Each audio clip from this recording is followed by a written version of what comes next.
This, excuse the messy house, folks, but this is what you go through when a pregnant dog does not want to get off the sofa. Come on. Come on. Come on.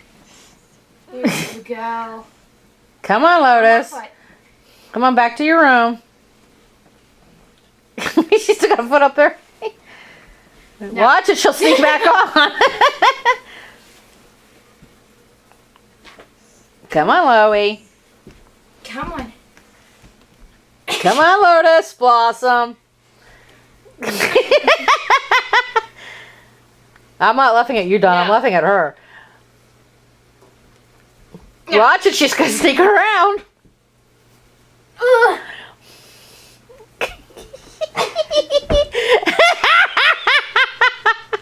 Good thing we love her, right? I don't know. I'm kind of having second thoughts. Lotus Blossom. Well, by the way, folks, this is quite typical of a pregnant dog about to give birth. Not wanting to budge from the place that she's chosen as her nest. And apparently she thinks she's having the puppies on the couch.